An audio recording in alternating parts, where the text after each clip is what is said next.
Number 5. Interstate H3, Hawaii. Let's start with a breathtakingly scenic highway in the Aloha State, Hawaii. The 26-kilometer-long Interstate H3 passes through one of the most stunning landscapes in the world. It is so stunning that there were genuine concerns of motorists stopping and creating traffic hazards. However, the highway is as controversial as it is beautiful. It was first proposed in 1960 with defense considerations in mind, as the highway would connect the Pearl Harbor Naval Base on the south side to the Marine Corps Air Station on the east coast. The announcement of its construction was immediately met with resistance from environmental groups, as well as native Hawaiians who were worried about the massive urbanization the project would bring. Environmental laws of the time and a change of route to protect the surrounding valleys delayed the plans indefinitely. 26 years later, the environmental hurdles were removed when the Congress exempted the project from environmental laws and cleared the way for construction to finally begin in 1989. The highway was finally opened in 1997, almost 37 years after it was originally proposed. Interstate H3 is often considered an engineering marvel because of the difficult terrain it is built on and the advanced technologies used in its construction. In addition to the numerous high-tech tunnels, the highway runs almost exclusively over viaducts to protect the local environment in the valleys below. Decades of decay, route changes, and newer but more expensive technologies meant that it was completed 5 times over the original estimated budget. The total cost of construction was $1.3 billion, which is about $50 million per kilometer, the most expensive cost per kilometer in the world. Despite the enormous budget, this beautiful highway isn't useful for everyone. Critics believe that it's a road to nowhere because the defense considerations of the 60s are no longer relevant, and the highway has no direct route to downtown Honolulu. Then there's the case of native Hawaiians, a majority of whom refuse to use the H3 to this day. They consider it to be cursed, as many religiously significant cultural sites were destroyed during its completion. The Interstate H3 highway is certainly an achievement as far as megaprojects go. However, for certain native groups, it remains useless. At least it isn't completely abandoned, like the next project on our list. Number 4. Ciudad Real Central Airport, Spain. Spain is one of the prime travel destinations in Europe, and that was a key consideration when the idea for the Ciudad Real Central Airport was conceived. It was tipped to be the go-to destination for holiday travelers within Spain, as well as international visitors. The vision for this new airport was to make it an alternative to the already heavily overcrowded main airport in Madrid. The new airport had one of the top 5 longest runways in Europe and could serve 2 million passengers a year. That's a relatively low number compared to Madrid's 70 million passenger capacity. However, expansion plans were already in motion to boost the capacity up to 10 million annually. So, when it finally became operational in 2009, the $1.3 billion expense might have seemed justified. However, all these plans came to a grinding halt in 2012 when the company behind the project filed for bankruptcy. The problems began with the location of the project.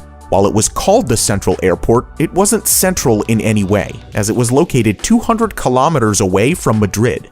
This compounded problems as most of the passengers avoided traveling for hours to get to the remote location, and most big airlines preferred to carry out flight operations from the capital. So, within the first year of opening, the newly built airport was reduced to a single small-time airline.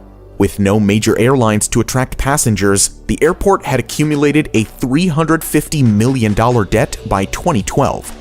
Unsurprisingly, it went into receivership and was put up for auction in 2013. The airport was even popularized as an abandoned location by the hit British TV show Top Gear in 2014. After multiple auctions fell through, including an outrageous $12,000 offer, the airport was finally sold to new owners in 2019. A Spanish airport that cost €1 billion to build has attracted a bid of just €10,000. Ciudad Real's La Mancha Airport opened in 2008, only to go bankrupt and close by 2012. As businesses crashed and profits dwindled during the COVID-19 pandemic, the Ciudad Real airport got a lifeline. With little hope of passengers returning, the new owners reinvented the airport as a home for grounded planes, given its dry climate, long runway, and spaciousness. By August 2020, there were 65 airplanes parked on the airport, with expansions underway to provide a storage facility for over 300 aircraft. This new storage approach gave the airport a much-needed business opportunity. However, all the stored planes will eventually be gone once the pandemic is finally over and the return of normal flight operations remains elusive. This billion-dollar megaproject remains effectively useless for passengers around the world. Number 3. Naypyidaw, Myanmar. Next up is another megaproject that made it to top gear. Unfortunately, this isn't just a remote airport, it's the capital of Myanmar, a new capital that was built from scratch. Myanmar's former military leadership started building a new capital in secret in 2002. The shifting of a country's capital isn't unheard of, as many countries including Brazil, Egypt, and Pakistan have done so in the past. In November 2005, Myanmar's leader announced his decision to the public, but he kept the name of a new capital a secret. It was 4 months later when he finally revealed the name, Naypyidaw, which literally means the king's residence. The reason for this sudden shift of capital wasn't clear. Some speculated that the military leadership was fearful of an attack from the sea, while others thought it was shifted on the advice of astrologers. However, a lot of it had to do with the former capital, Yangon. Yangon is home to 7 million people, and the city is said to have reached its infrastructural limits, and its population is set to double by 2050. Moreover, the coastal city was established as the capital during British rule to benefit the British Navy, so it made sense for Myanmar to shift the capital to a more central location. The new project was built swiftly, and to this date, the successive governments have poured $4 billion into the city. Naypyidaw seemingly has everything to attract visitors: a 20-lane highway, over 100 luxury hotels divided into 3 hotel districts, golf courses, museums, and even a 99-meter-tall replica of a landmark originally situated in Yangon. But there's one essential component that remains missing: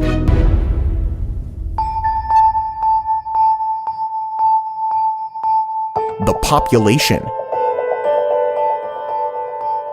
The new capital is home to less than 1 million residents, most of which reside in the suburbs that were present even before the city became the capital. But why does no one want to live there? A lingering gap in health facilities, lack of quality educational institutes, and economic opportunities mean that most of the population is reluctant to make the city a permanent home. So, the city often paints the picture of a deserted place and is often referred to as a ghost town. The incredible 20-lane highway is practically empty. Traffic congestion is unheard of, and at times, a single automobile is caught drifting along the tremendous road.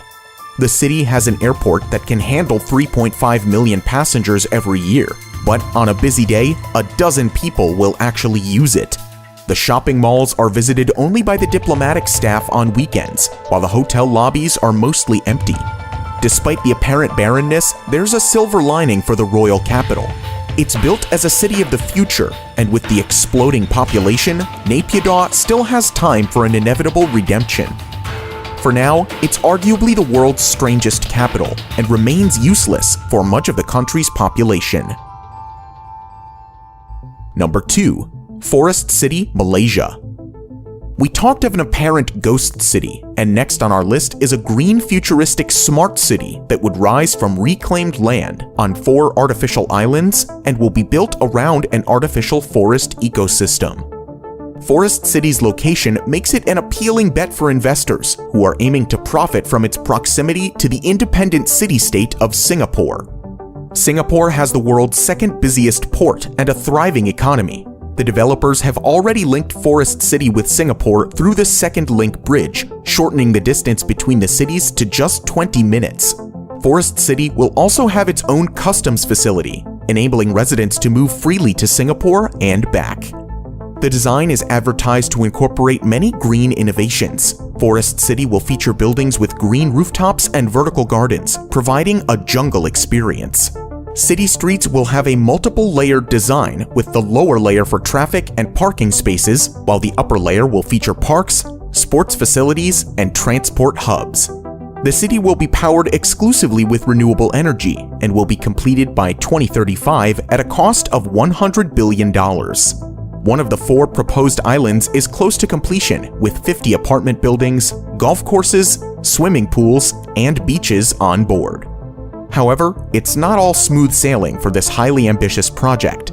A multitude of economic and political hurdles are already hindering its progress.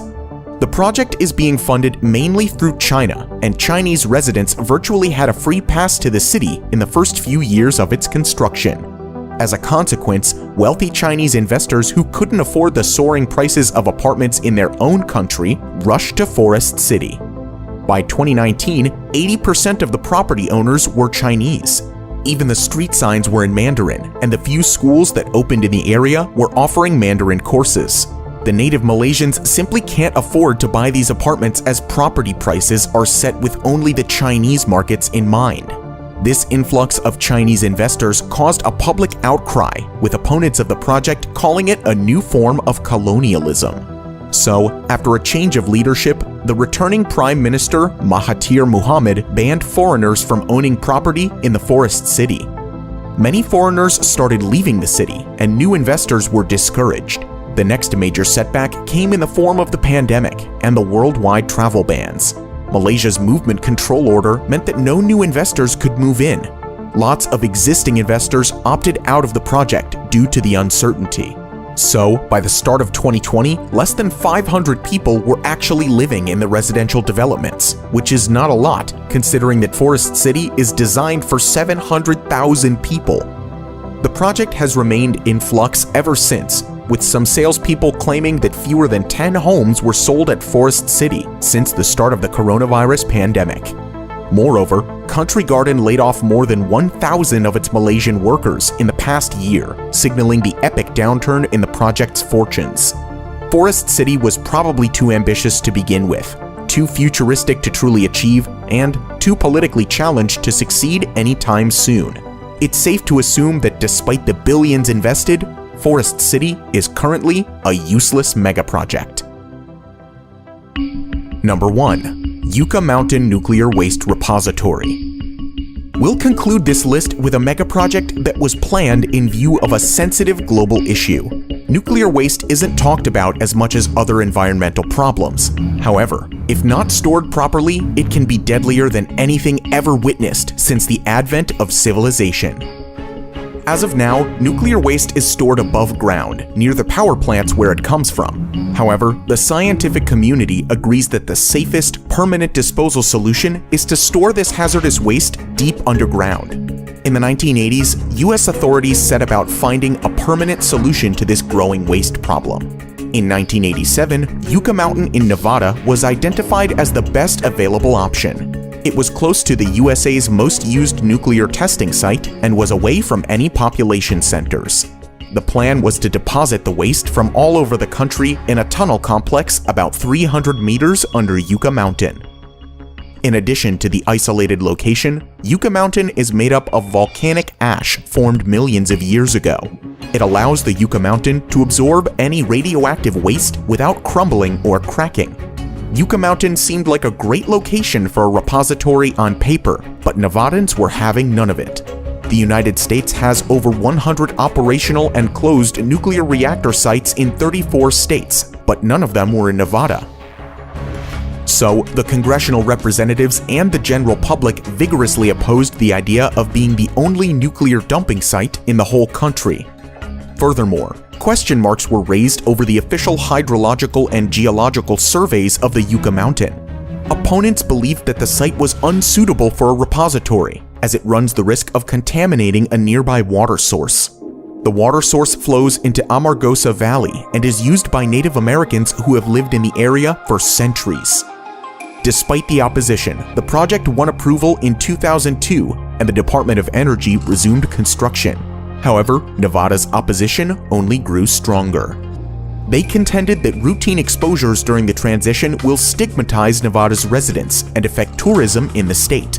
For the opposition, the only reason Nevada was getting the repository was because of its lower population and smaller representation in Congress. By the time Barack Obama took office, the whole project had become highly politicized, and in 2010, the Obama administration deemed the project unworkable and stopped funding it. 3 years later, a federal court ordered its resumption again, but there has been little progress since.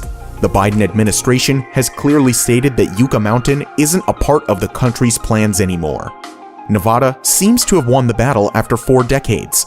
Decades of planning, legal troubles, and over $17 billion have gone into the Yucca Mountain project. But after all is said and done, it has never been used and remains a useless megaproject. So, what do you think about these megaprojects? Do you think that any of these have a shot at being useful in the future? Let us know in the comments down below.